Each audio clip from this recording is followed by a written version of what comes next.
up with severe major depression and lots of suicidal ideation. And I thought my life would be great if this depression was gone. Everything in my life would be perfect if this damn depression would go away.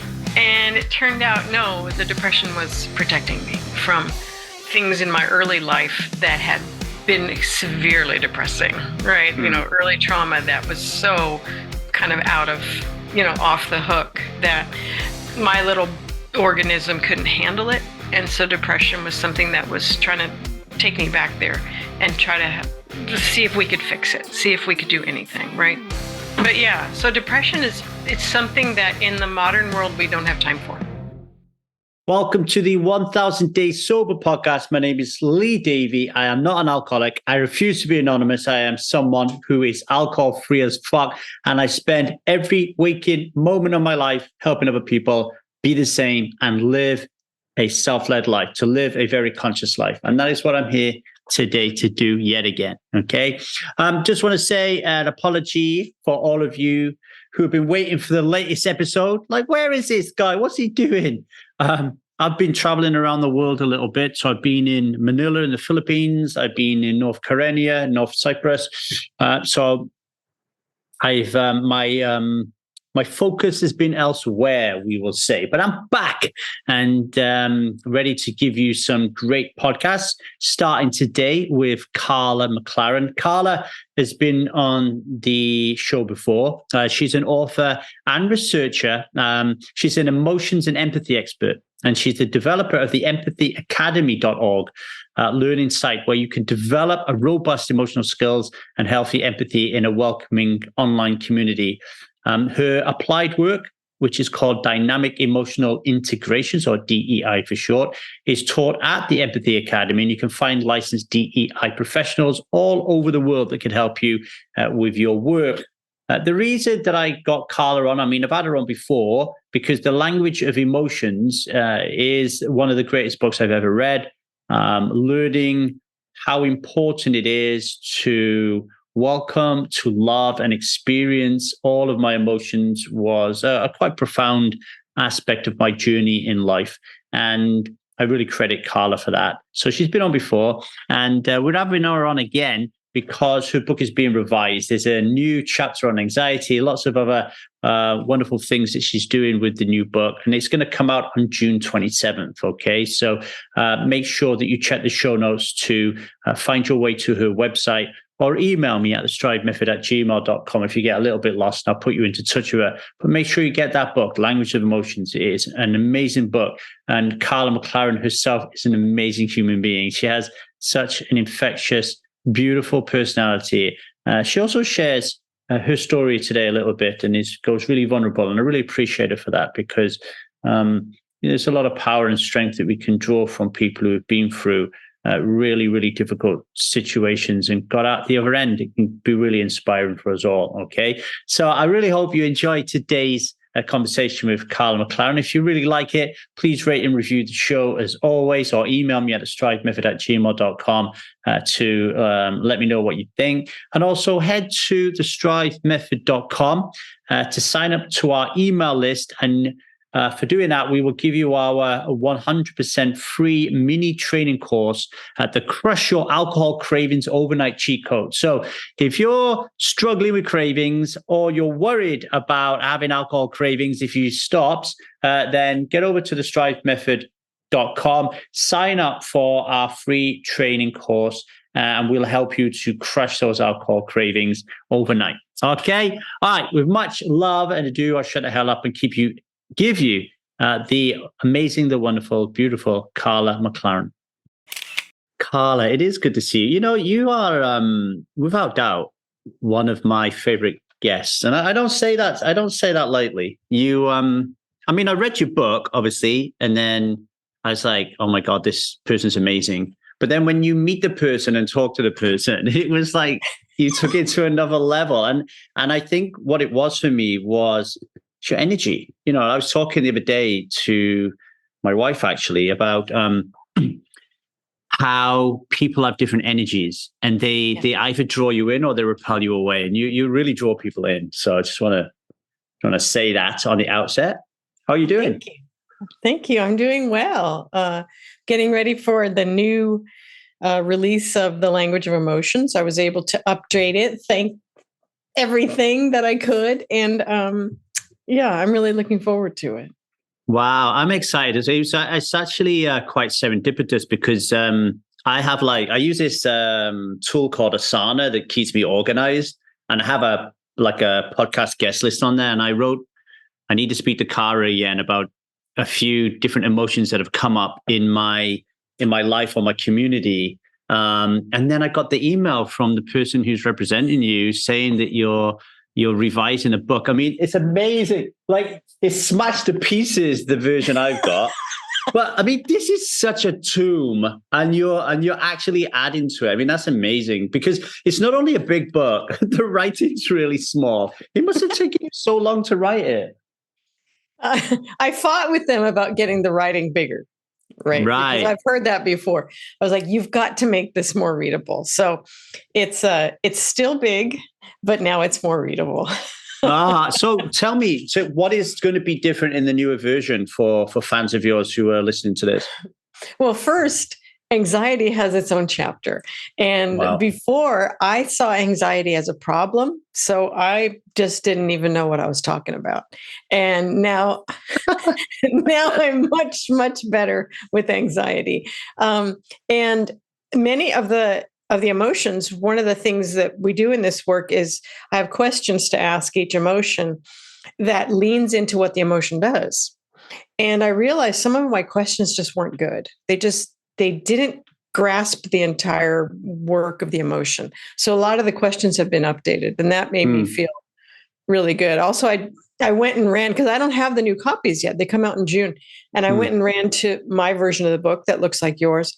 And I was looking up jealousy and envy, and it was one chapter, and they had one question to share between them. And I went, oh, that is bad. I didn't. But anxiety has its own chapter. I'm just getting your book out now. Where is anxiety here? There's no chapter on anxiety. Oh, okay. There isn't one. Oh, because you didn't. I didn't see it as an emotion. I saw it as a problem. And wow, that's not good. It was part of fear, right? Yeah.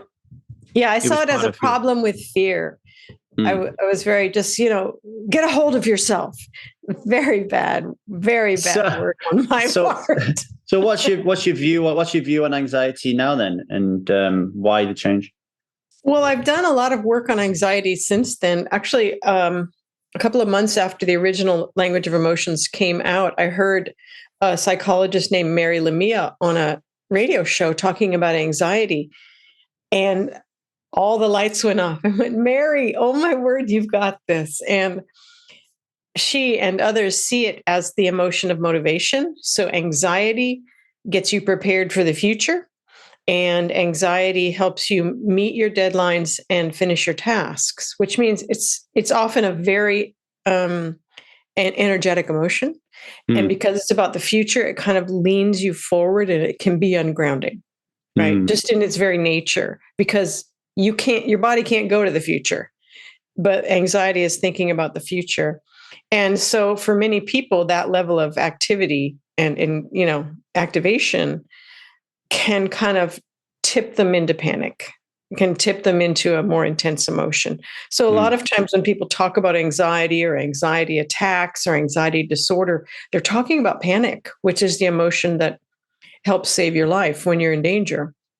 So what I say about anxiety is it's about the future. It's about getting everything done and getting yourself organized. If you feel any sense of dread or danger, panic is there to help, right? And that's a very different way to talk about panic. You would say, if you feel dread or danger, damn it, panic is there, and you've got to stop that.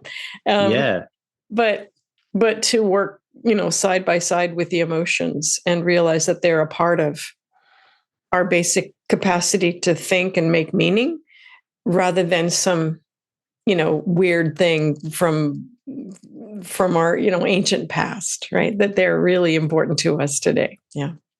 Well, this is really timely, actually. I always like to be this podcast guinea pig. So let's be this podcast guinea pig when it comes to anxiety, actually. So I knew I had a working trip coming up. Like I was planning to go to Cyprus on the 6th of May, and I was going to be there for like 3 to 4 weeks, shooting a documentary, right? And documentary filmmaking and TV production, I would say that I'm still a baby in that field, right? So I knew it was coming.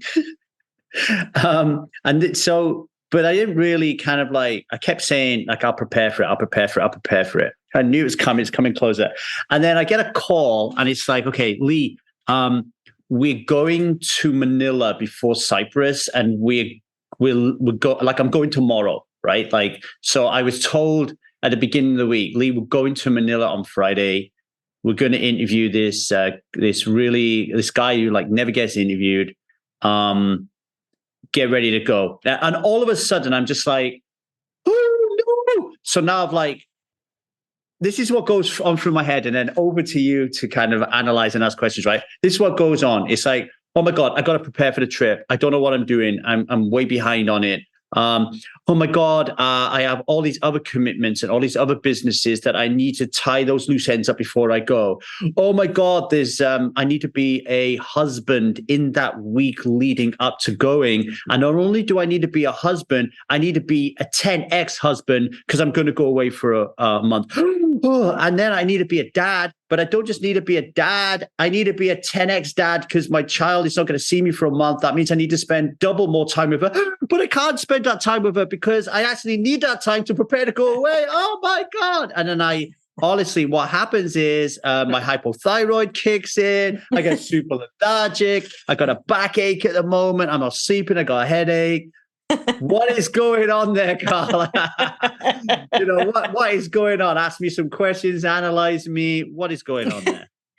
Well, what I'm hearing is two really important emotions. Anxiety, right? You know about anxiety. It's like, what am I doing? How do I plan? What do I need to get done? What's happening?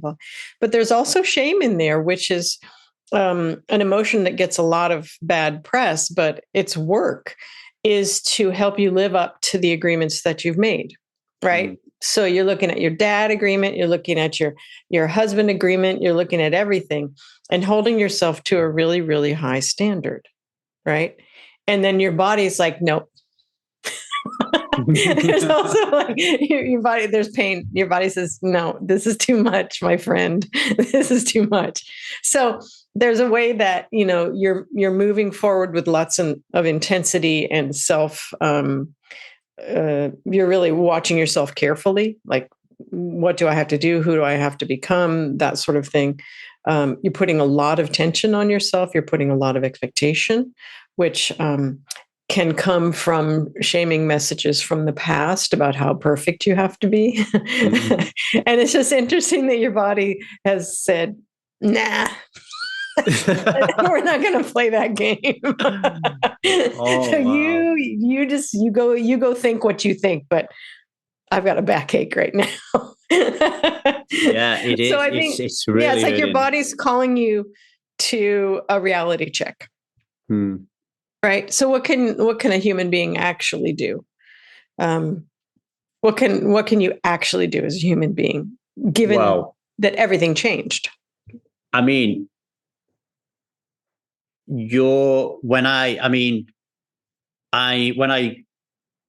just told you what was going on for me, I was expecting you to touch on anxiety. What I wasn't expecting was you to touch on shame. and that hit me like a hammer. Like I was like, holy cow, like I had goosebumps. I was like, she's nailed it. My brain went immediately to, because I always remember this through your book, is like anxiety is saying to me, Lee, what do you need to do next? Yeah. And when you went to shame, what came up for me was my moral. I have a part of me. Do you follow Richard Schwartz and Internal Family Systems? Oh yeah, I know him. Yeah. So I have a part of me that has scrupulous morals and ethics. So there's a part of me that in the past has crossed the line in order to keep me safe. And then there's another part of me then that looks at that part and is disgusted with it. And the way that it responds is I have to make sure that I'm never morally and ethically out of line. And that goes towards showing up as a father. There's certain moral and ethics around that, showing up as a husband. And then particularly with my other businesses, like when I'm on location and I'm shooting, it is really difficult for me to show up and do coaching programs and do my weekly group coaching because I'm exhausted and I don't have the time, but I'm still trying to do that. You now really making me understand where that's coming from. My next thing that I need to do is just tell everybody in all my communities, I'm out for a month. You can manage fine without me. I will give you all your love and attention when I get back, and just be okay with that. Yeah. Yeah.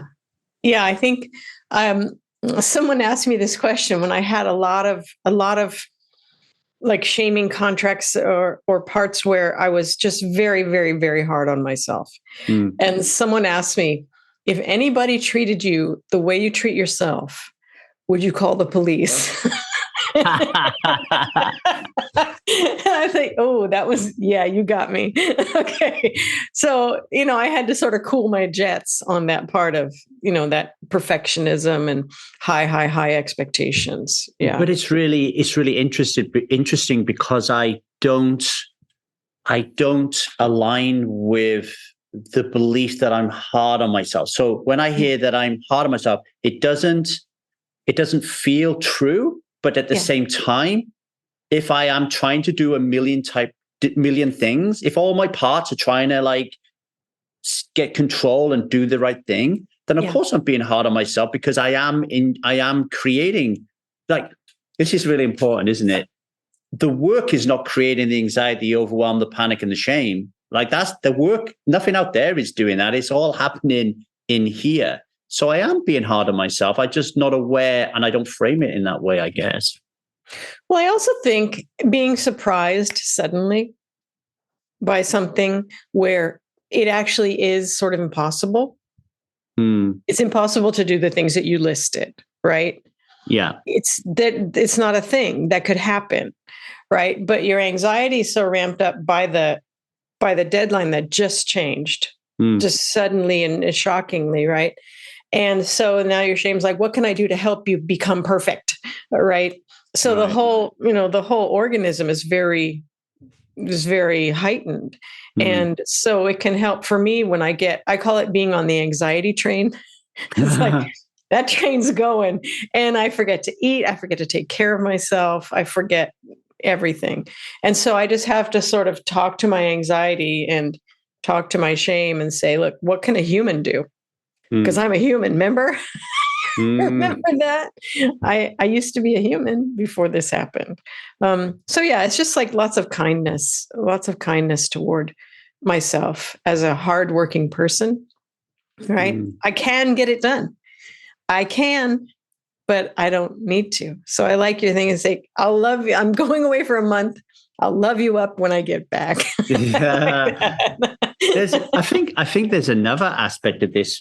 I don't know about your professional opinion here, but again, I was talking to my wife about this before. So in the past, my wife has said quite consistently, what's the matter with you? You like to fight. And I would respond from rationality and logic and go, well, of course I don't like to fight. That's a ridiculous statement. I've learned that I do have this aggressive pattern where I fall into anger when I feel unsafe and I do want to fight. And there's that part that like the anger and the anxiety, there seems to be a link there, almost like in busyness is another part of that, where I feel,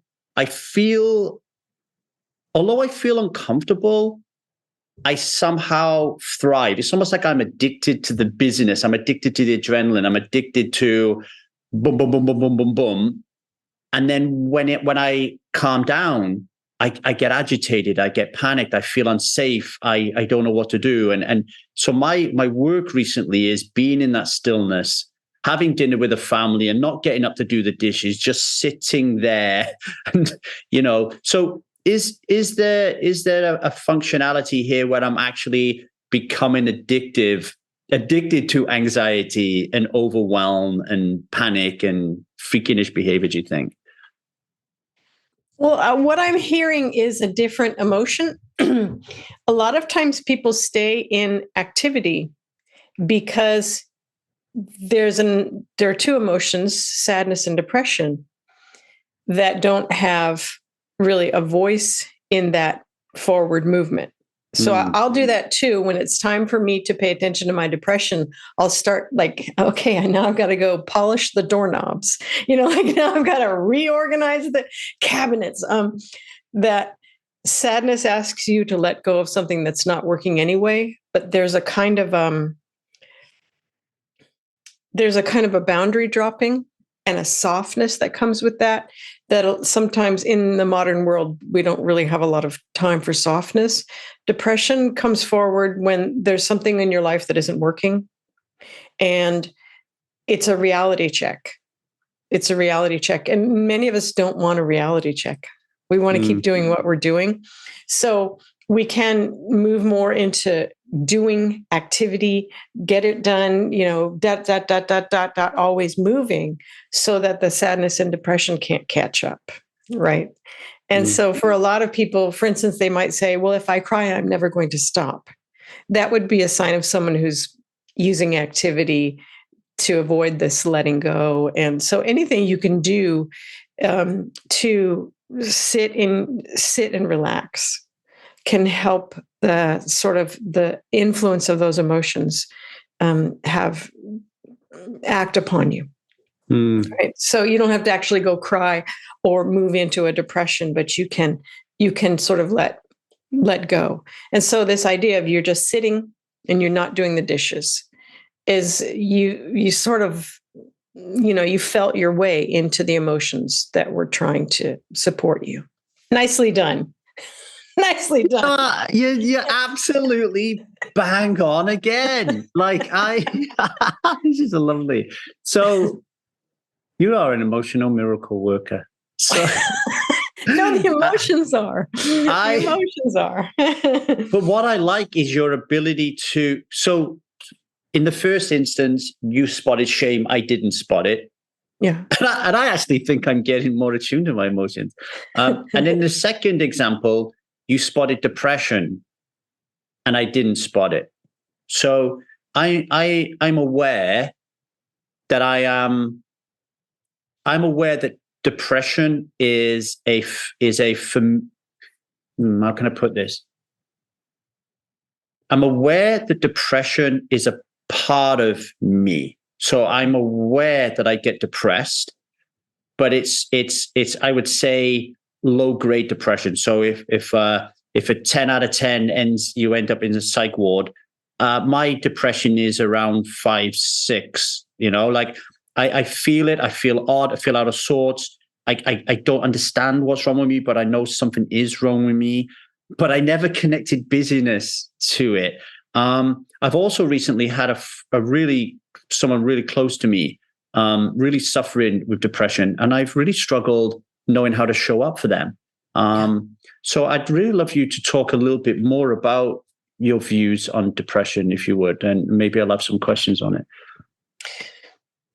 It's a beautiful emotion that now depression, the emotion is different from depression, the sort of mental illness situation. I work with what's called situational depression, which is depression that tracks to a situation that you may or may not be able to affect, but your depression is telling the truth about a thing.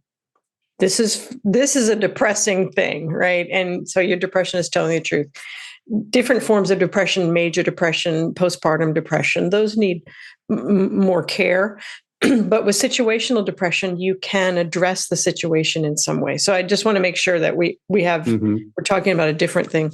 So are you saying, sorry to interject there, are you saying for somebody listening, that one of the key things is to get that depression diagnosed? It's possible if it's situational and you can identify it, right? Then there's something you can do. But if you're just walking along and all of a sudden you're hit by a huge wave of depression, and that's go take care of that, right? Go take care of that. But in many cases, the things that we do for situational depression will help other forms of depression. But I don't want to say, throw away your medication. Don't. Medication can be really important. Yeah. Right. Okay. But depression comes forward. I call it ingenious stagnation, that it comes forward and pulls your energy away when the way you're going or the things you're experiencing are not going to turn out well, right? Depression is like, no. And I think that's, for me,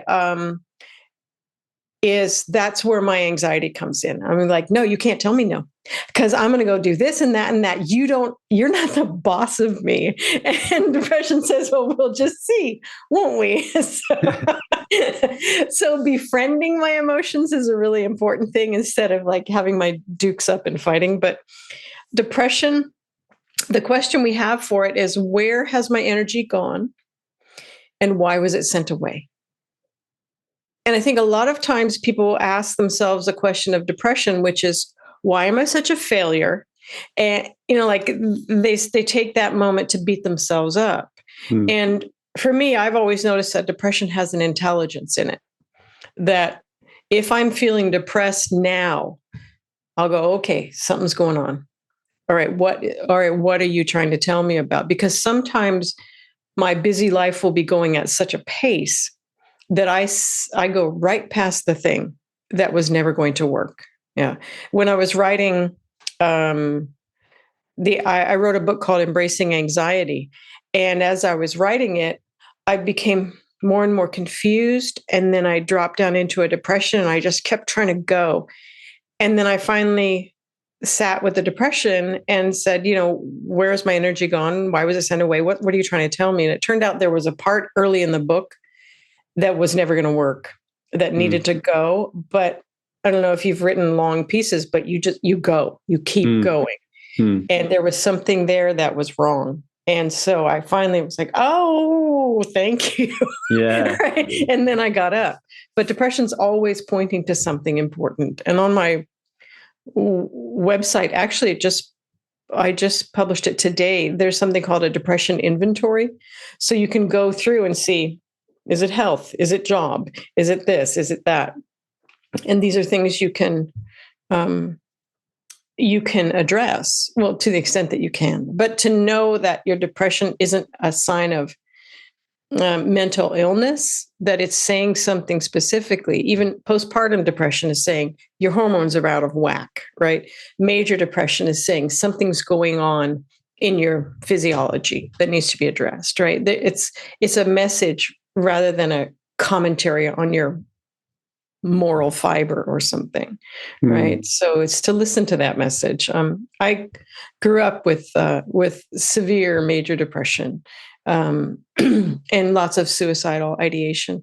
And I thought my life would be great if this depression was gone. Everything in my life would be perfect if this damn depression would go away. And it turned out, no, the depression was protecting me from things in my early life that had been severely depressing, right? Early trauma that was so kind of out of, off the hook, that my little organism couldn't handle it. And so depression was something that was trying to take me back there and try to just see if we could fix it, see if we could do anything, right? But yeah, so depression is it's something that in the modern world we don't have time for. And sometimes depression has to get quite intense, before we will actually turn toward it and say, okay, I'm depressed. Becoming ambivalent around our alcohol use is confusing, uncomfortable, and downright terrifying. Alcohol is so embedded in our life that we can't imagine our life without it. And at Strive, we get that. So why not take one step at a time, starting with diving deep into our book, The Strive Method, Control Alcohol for 30 Days Before It Controls You for the Next 30 Years. Head over to www.thestrivemethod.com to purchase and receive a Santa sack full of freebies today. I know this is obviously very individual, but is there any advice that we could give to people in a general way if you were feeling depressed? And we are asking those questions, why haven't I got no energy and where's it gone? What should we be doing in that moment, do you think? Oh, it should, but what could we do in that moment too? What is the call? Like what is depression asking us to do? Yeah, I think for me, it's understanding something intelligent inside me has something to say.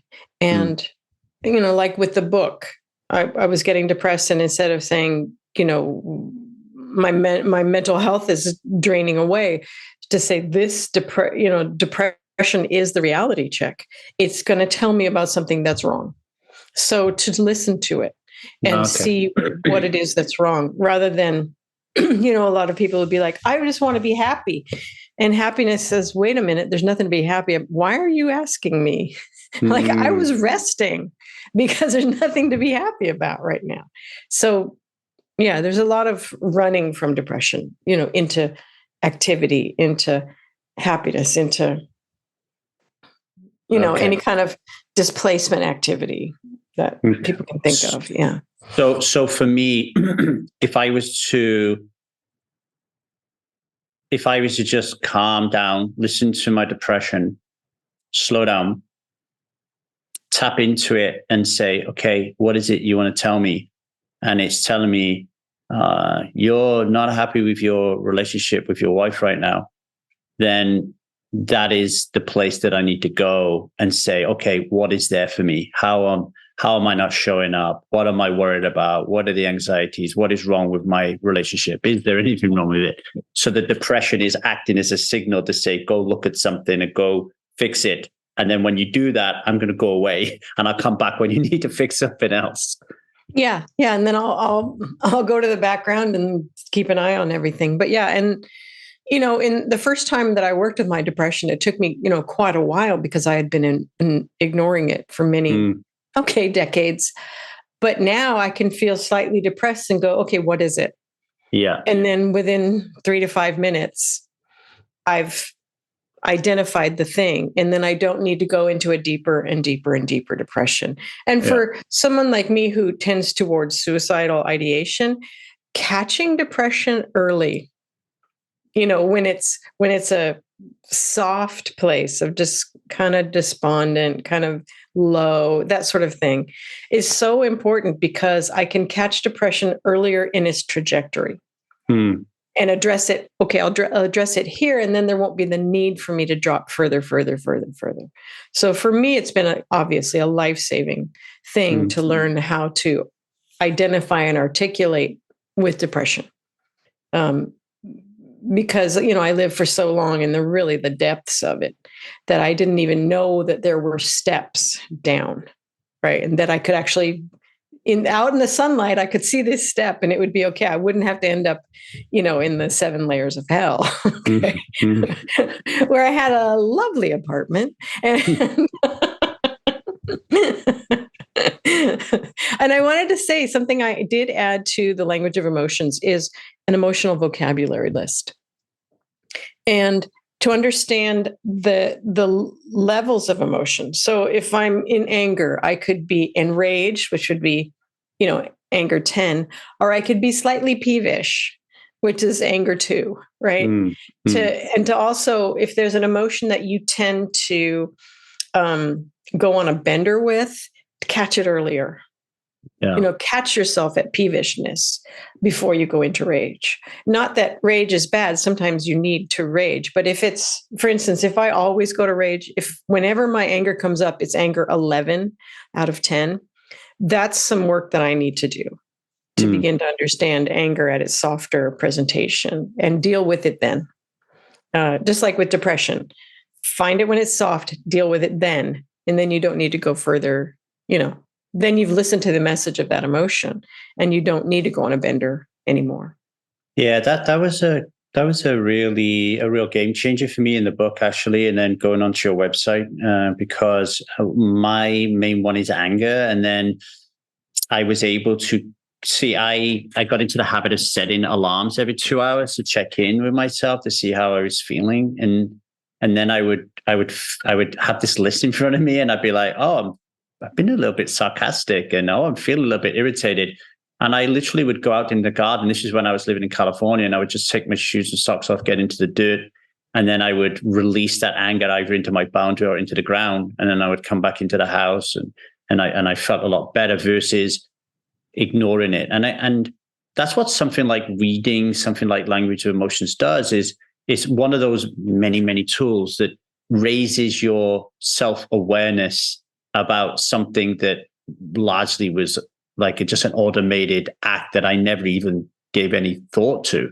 Like I'm getting angry with my wife and my kids, and I'm just like, yeah, I'm an angry person. I'm not understanding that there are different layers to it, and I can catch it earlier to prevent chaos. I mean, so that was like really great for me. What about advice to people living with people with depression? What is the best way that we can show up for somebody who is depressed?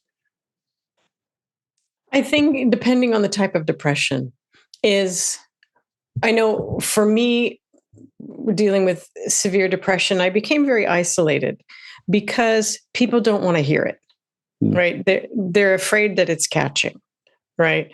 But it can be very difficult to live with a depressed person because the energy tends to be so low, or it goes high, so I would say taking care of yourself in relation to a depressed person, finding small ways to bring some, without overdoing it so that you drain yourself, but finding ways to bring some delight into that person's life, whatever, just something silly, something sweet, something loving. It's hard because you sort of have to be hyper vigilant about your own mental health, about your own depression, because depression can be sort of catching if you know. Which is why I isolated myself. I didn't want to hurt people or bring them down. But setting good boundaries, making sure that you get enough sleep, and you are eating, and you are exercising, and you are caring for yourself, because we're a social species. We're very empathic, and we pick up on what the other is feeling. So, yeah, it's difficult. And I think of all the people who had to live with me while I was in the depths of it. And they did help by bringing just little sweetness, just, I got you some jelly beans that are in the flavor of this, like that was it. Just tiny things, because the person is going through so much internally. Yeah. And sometimes those external, touch points. But also, I've got someone in my life who's very, very depressed in my family. And I check in. I say, well, so how's your depression? How's your depression feeling today? What are you hearing from it? So that they can talk about it. Instead of, I hope you're feeling happy. Yeah. Do you know what I mean? Are you feeling good? Are you feeling good? So I'm continually trying you just ignore it. Yeah. It's like when someone dies. And you're just going to ignore the fact that the person you've been with for 50 years has died. It's like, it's like, how do you feel that they died? And wow, I'm glad you've asked, because like everybody's kind of pretending it didn't happen. I mean, just before we flip over into grief, I mean, something you said then, like really, really touched me. And I think it's important that I share this is, I've been in relationships with people who have been depressed. Yeah. And in those moments, there are moments when I've been completely lacking in self-awareness, right? Like I am I am not aware of my emotions and my feelings, and I am not conscious. I am just an automaton. And in those moments, I have been activated and triggered, and parts of me have come up and have been very angry and frustrated at the person who is depressed when I deeply love them. And then this part has just made things worse. And then when I've had self-awareness and I've had healing and I've done all that work, still those parts can get activated, but at least now I can be aware of them, and I can either try to stop them before they put their foot in it, or I can at least get back into integrity once they are putting their foot in it. So in simple terms, I can be in a relationship with someone who's depressed, and rather than show up and delight them, I can actually show up and get angry with them, which then creates a whole new mess.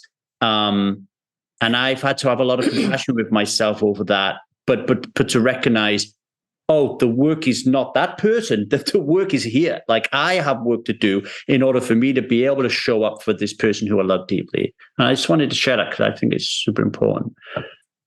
Yeah. I also notice a lot of times people would treat me the way they would treat their own depression. They would try to repress me, right, or shame me, or, something like that. Get with it. You need to get out and run around the block. Have you tried exercise? I'm like, no, tell me all about the simplest thing that I've ever heard. You know what I mean? It's like, I think being with someone who's suffering is, you really have to be on your game, right? To make sure that you're not just throwing your shadow onto them. I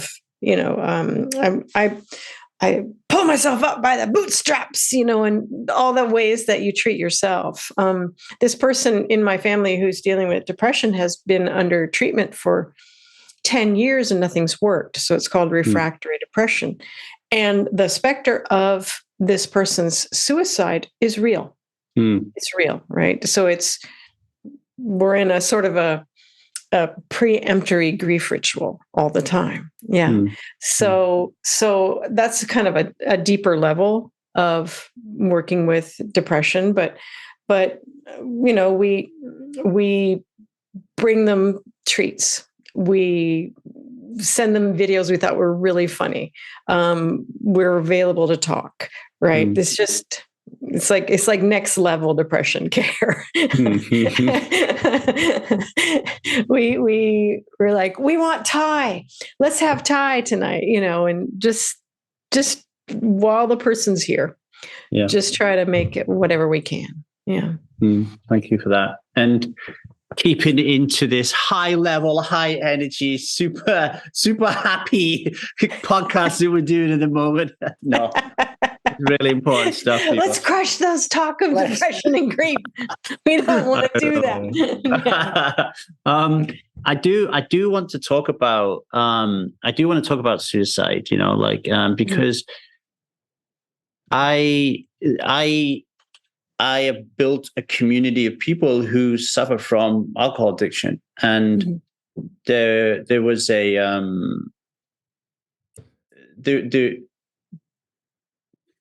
there's been times in my coaching when I've been coaching somebody and they've been having suicidal thoughts.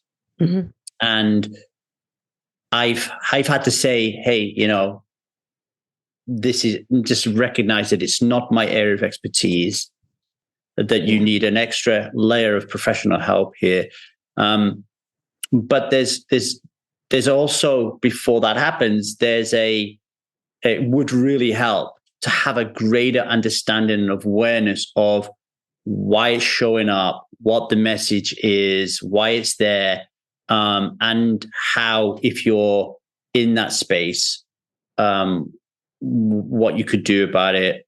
And also when you're around people who are having those experiences, how you can best support them. So if you could talk a little bit, start with what is it and why is it there? Because it's obviously there for a reason. For many people, suicidal ideation gives them a sense that I can get out of here. I can get out of this situation, right? So it can be like a stress reliever to be able to say, I can end it, which means I have complete control over my life.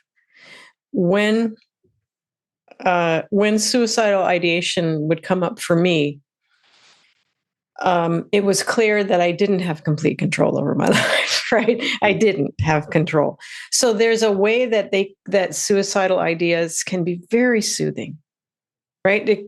Just like I could get out. I have an out here.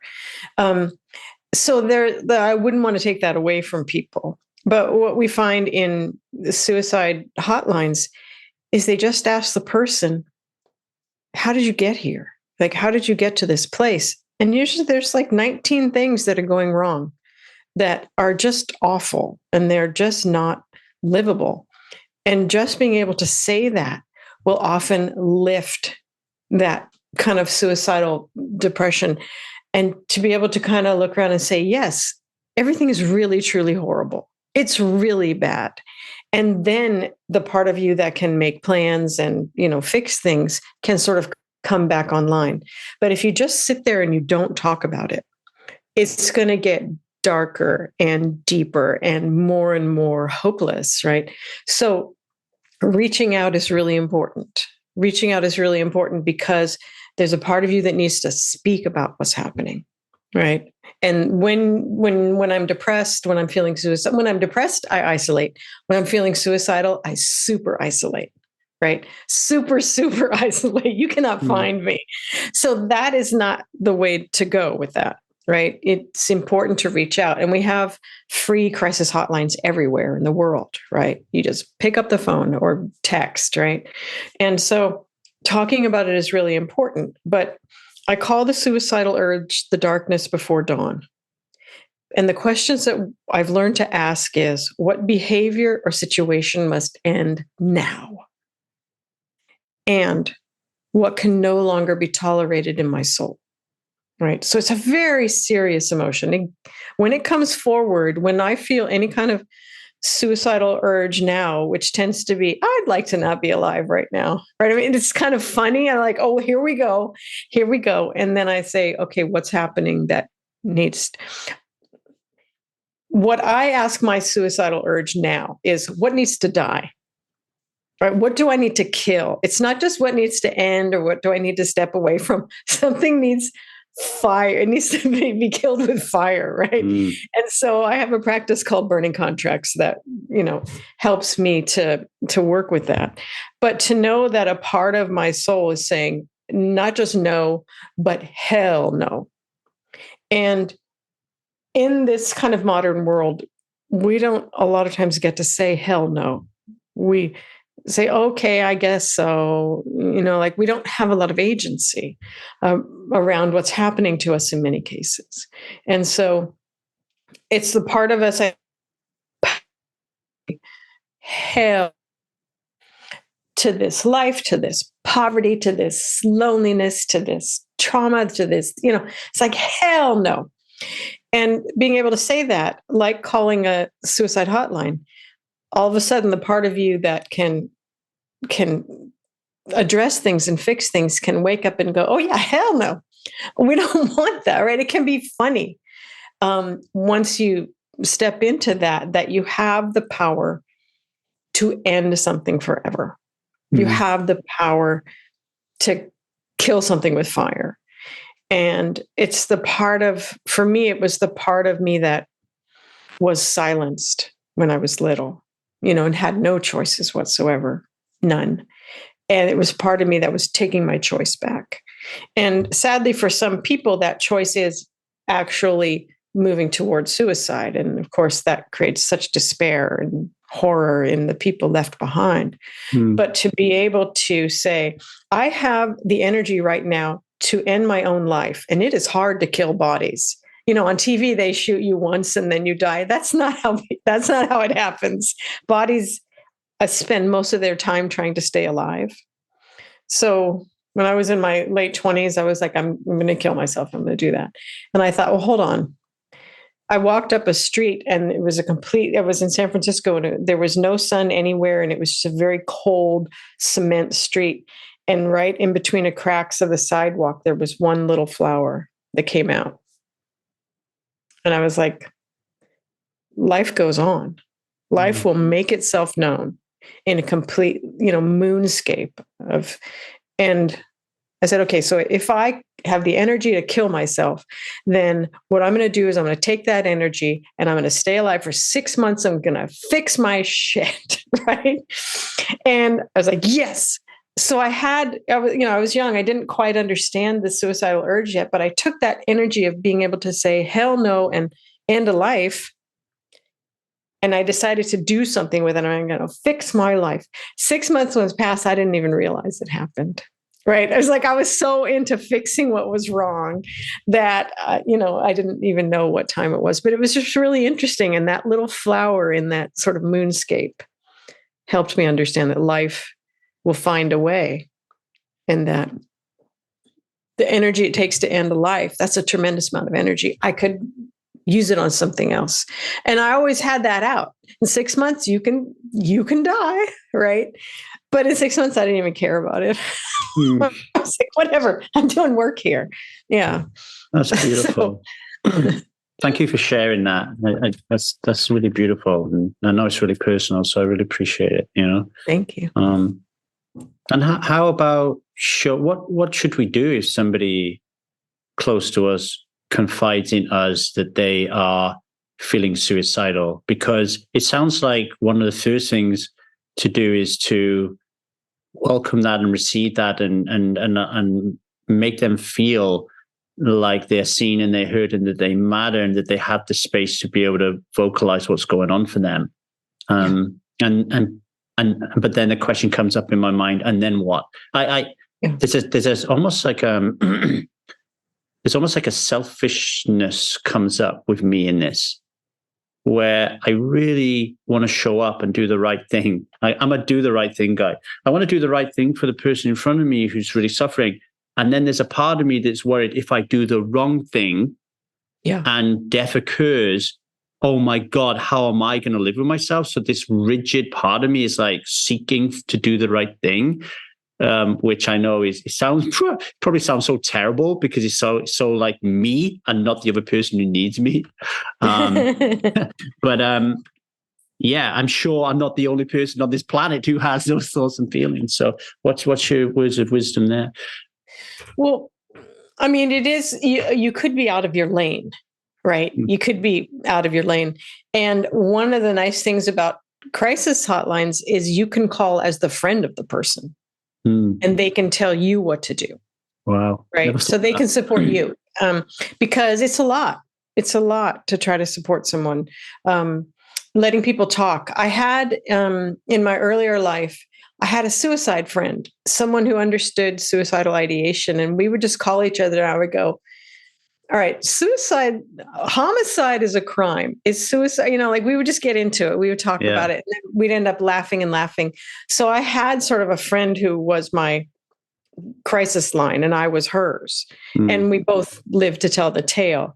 But what we did was, it was almost like in meetings of groups of people who are dealing with addiction, for them to say, I am an addict. It removes the shame. Right. This overwhelming shaming message of you can never tell anybody that you're an addict. And everyone says, hey, y'all, I'm an addict too. So it was kind of that thing. It's like, I'm suicidal. And she would say, hey, y'all, that's fine. Yeah. So it normalized it. And it took away this sense of overwhelming, failure as a human being to have thoughts of suicide. So it can help to have a suicide friend. A suicide friend. You're not going to go and commit suicide together. You're just going to talk the hell out of it. I've never heard of that one before. That's amazing. I did once have I was in a coaching program, and one of the coaches reached out to me and said that they'd been sober for like a decade or something, but they had started to have pangs of wanting to return to using, and that they'd heard me on my podcast and see me coaching. Because in the coaching program, we had to coach people and we had to coach and be coached while hundreds of people watched us do it. And they felt a connection with me as a coach, and they wondered if I would get on a call with them in order for me to help them figure out what was going on. And in that moment, I feel like so many different emotions. I feel a sense of worry and concern and sadness and hope for this person. I feel excited for myself that I'm going to not just to help somebody change their life, possibly, but I'm getting a new client, which is like my business, and I'm going to make some money, and all that kind of stuff comes up. And then we're like, yeah, let's make it happen. And then the next day I wake up and he's killed himself. And the first thing that came up was, how dare you think about him as a client, Lee? Like, and I started to beat myself up a little bit. And why didn't you get to him sooner? Why didn't you just in that moment when he was talking about relapse, why didn't you just coach him there and then? And there was a lot of like judgment came up, and I had to find a way, and I did, to be okay with that and to not take on that responsibility and to move on. There's a part of me, whenever there's been tragedy in my life, that wants to stick. It's like dog shit. I want it on my shoe. Like I don't want it to go away. And then there's another part of me that's like, no, I need to get rid of this. And it's okay to move on with your life. Do you know what I mean?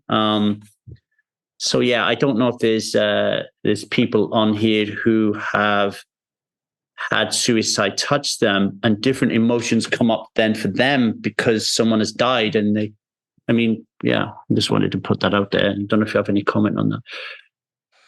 If someone were to come with you again, would you coach them right away? In the same situation? No. I mean, I had no idea. Like I did not feel that there was that. I didn't connect a decade away. Relapse is possible to suicide. I just didn't connect it. I think if somebody comes to me today and says I'm having suicidal thoughts, then my reaction and my behavior to that is very, very different. Yeah. But no, and I think it's because that incident of someone coming to me and say they're fearing relapse is so common in my life, in the job that I do, that I just wouldn't be able to function. You know what I mean? Like I would be stopping and coaching everybody for nothing. I'd be like, okay, come on.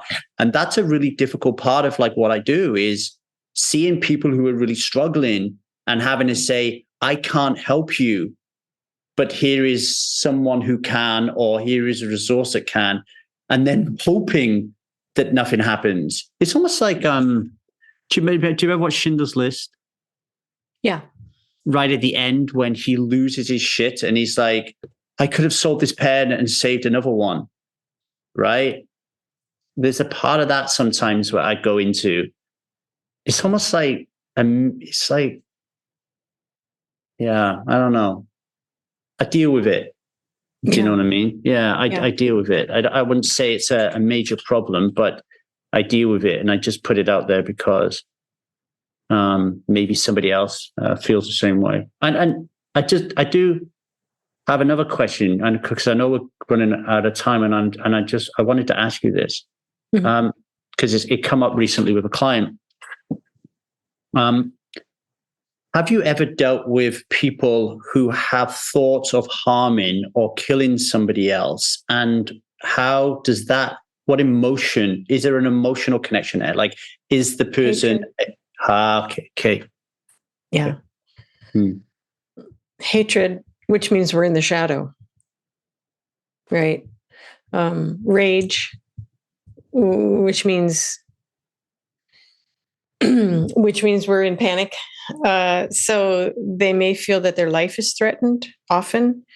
And this would be true with hatred as well. Is when we're in hatred, if we don't know how to work with it, right, we'll want to injure the person who's holding our shadow material, rather than, oh, it's time for me to work on my shadow material. Okay, here's something inside me. Yeah, I think. People can talk about it but not do it. But are you a mandated reporter of things like that? No, this was a I'm not going to do it, but I just had the thoughts, and the person who it was connected to wasn't there was no malice towards them. Yeah. It was thoughts that came up that scared the person, and they were like, what the heck is going on? Do I need to like check myself into a mental hospital? Do I need to report myself? Like these thoughts were coming up, and I was just thinking, I wonder if there's an emotion attached to that needs to be explored. Yeah. Yeah. And you can do it imaginally. I've done that. I've blown some people up. I've blown them up real good. Oh, so funny. This is another one actually where I was like, okay, I'm in the wrong lane. Like it was like I'm in the wrong lane, and it become like, how can I don't have any answers, and I don't have a Scooby-Doo what's going on here, but this person needs some help, and needs some love, and needs some time, and to be able to go through it. Because there could be a lot of shame attached to that as well, right? Like how do you talk to somebody about the fact you want to kill somebody? I mean, it's not something that you talk about every day, is it? So having somebody who allows you to have that conversation is really important. Yeah. Yeah, I worked in a prison teaching a cappella singing to men who are mostly lifers, because I thought a cappella singing is one of the most beautiful ways to be with people, right? To sing harmony. And I thought they have to be with each other. So let's teach them a way to be with each other. That's lovely. And it was just a beautiful, beautiful time. And I spent 2 years in the prison. And one of my best friends was a man named Gray Eagle. And he and I would talk when the younger men were like fooling around and thinking up harmonies. We would just talk about really deep stuff. And I found out at one point that he was a lifer for the serial murder of women. Wow. And at first I went, oh shit. And then I thought of Gray Eagle and how much I liked him. And I was like, there's a couple of people I wouldn't mind killing. And that was it. It was like, because I knew him. It turned out his first murder was a mistake. And then he kind of ran from there and kind of kept going. But yeah, it was just really interesting to be able to say, yeah, I could have killed some people. I didn't. You didn't, but I could have.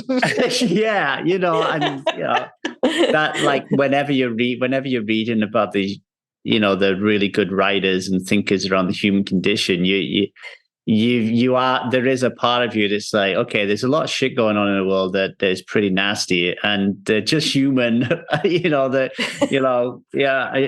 It's important that we keep a keel on this, So yeah. So he remained my friend. He remained my friend, and I wasn't scared of him. Yeah. Well, what a way to end a killing. we went through the whole gamut of depression, suicide, and then killing people. I love it.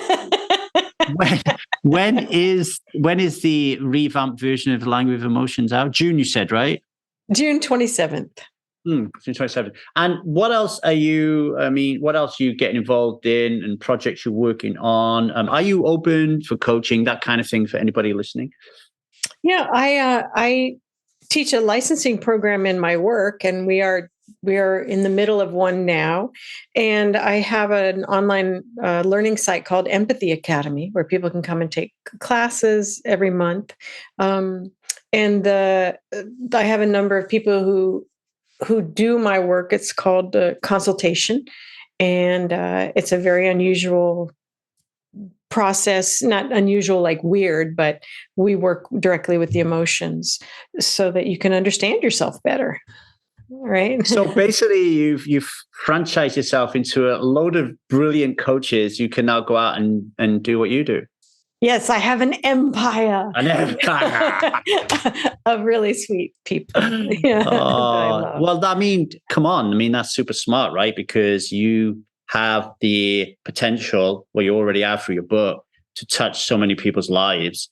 Yeah, I'm an example, right? So, like, how many times have I used burning contracts in my coaching work and seen people just absolutely blow away demons that have just plagued them for decades? And then I go and tell somebody else, go get this book.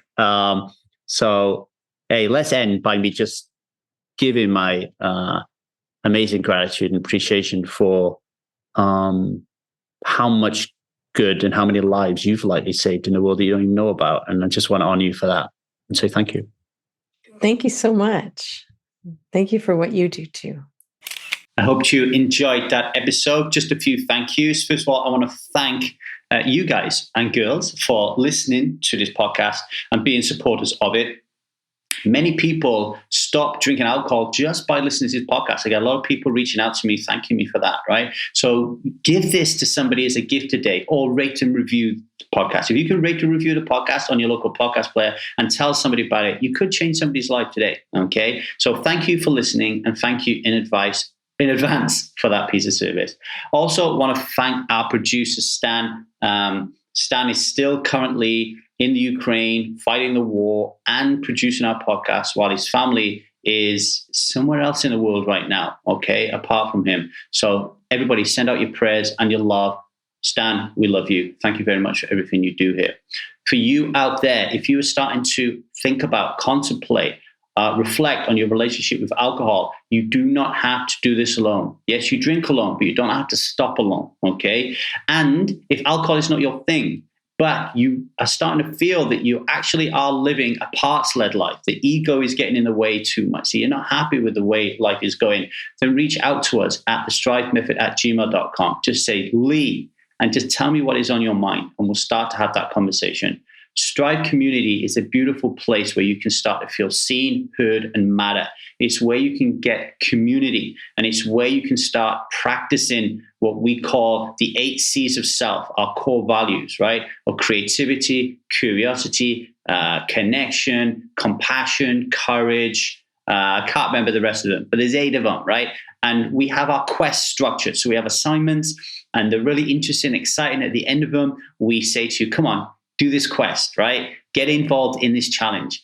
And strivers are really finding it exciting, and they're working their challenges in these areas that are going to increase the amount of time they spend in self-energy, in a state of flow. And that has amazing repercussions for the relationship you grow with yourself, and for how you reach out to others in their life, like how you parent, how you are as a child to your, not child, but a son or a daughter, how you are in the relationship with the person you share your bed with, and how you behave with your employees, right? So reach out to me at strivemethod@gmail.com if you want to learn more. Okay, much love, everybody.